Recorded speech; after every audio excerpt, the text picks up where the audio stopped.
Bonjour Pierre Welz. Bonjour. Pierre Welz, bifurcation au pluriel, la société hyper-industrielle, l'économie désirable, la France des territoires, défis et promesses. Pierre Welz, ingénieur, économiste du réel, X-Pont évidemment, ancien directeur de l'école des ponts, ancien pilote du projet d'aménagement de Paris-Saclay. Quel focal avec vous. Alors, on prend le grand angle avec vous. Hein. Et dans ce grand angle, il y a la question du travail.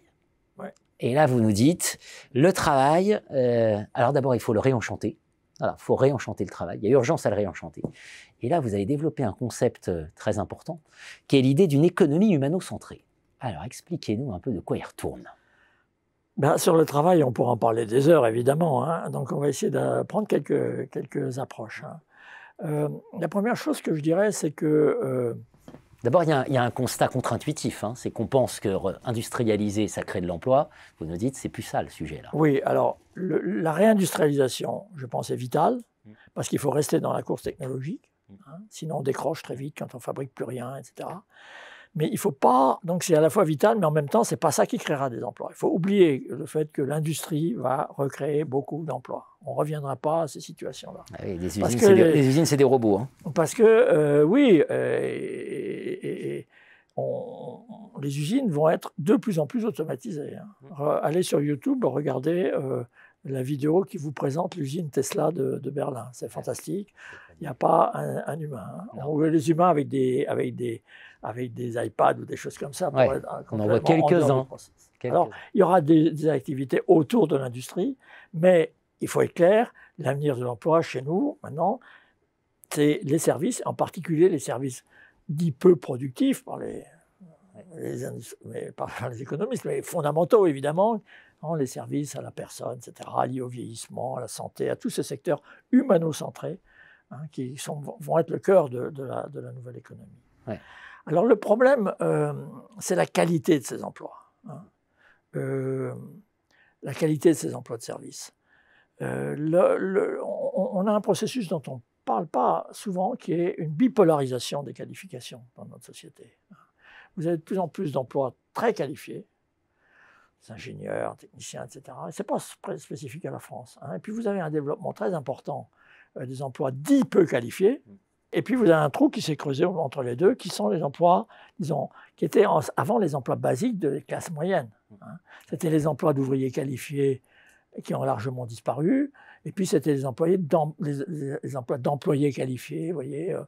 Bon, et ça, alors pourquoi? Parce qu'on a eu des politiques extrêmement négatives de précarisation de ces emplois-là, etc. Et donc, c'est une urgence absolue pour moi de requalifier, de travailler sur ces emplois dits non qualifiés de l'économie de service et de les requalifier, parce qu'ils méritent d'être requalifiés. Ça passe par les salaires, ça passe par beaucoup de choses. Voilà, ça c'est un premier point.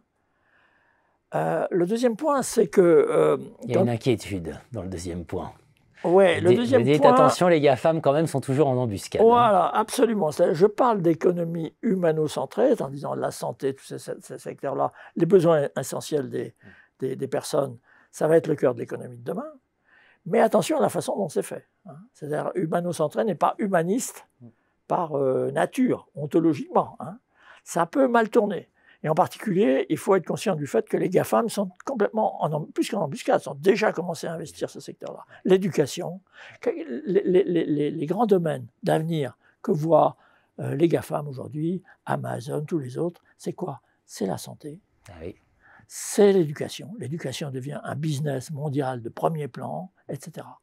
Et ça, c'est une économie de service, une économie humano-centrée tournée vers les besoins des individus, mais qui va isoler les individus. Voilà, on va être chacun derrière son écran. Donc moi, je dis, il faut faire attention à ça et réfléchir à d'autres trajectoires. Pensons à nos smartphones dans lesquels on a déjà nos applis de santé. Oui, alors c'est problématique. Et la chose que je voudrais dire, de manière très schématique, je pense qu'il y a un grand champ dans les emplois d'intermédiation. On n'a plus d'intermédiation. Je vous donne un ou deux exemples. Par exemple, les parcours d'orientation scolaire. Les gens sont perdus aujourd'hui. Donc, il y a des métiers qui se développent, de coach, par exemple, d'orientation. Ça marche très bien. Et il y a un grand besoin de ça. parce que les méthodes traditionnelles ne fonctionnent pas. Les parcours de santé, les gens ont besoin d'être accompagnés. Et donc, vous voyez, il y a tout un... on dit aux gens qu'il faut faire de la rénovation thermique de vos bâtiments, mais vous avez essayé. C'est une galère pas possible parce que vous tombez sur une pléthore d'intervenants, personne ne coordonne, vous vous faites arnaquer, etc. Donc, alors, la méthode GAFAM, c'est l'inverse de ça, quoi. Vous êtes seul ouais, vous êtes à seul gérer votre problème. face à l'écran et face au grand monstre qui pompe l'argent vers la Californie ou ailleurs. Donc voilà. Réenchanter le travail, recréer une classe moyenne en pensant intermédiation. Ah, c'est partie de vos grandes thèses, que vous en avez plusieurs, des thèses. Merci à vous, Pierre Belz. Merci à vous.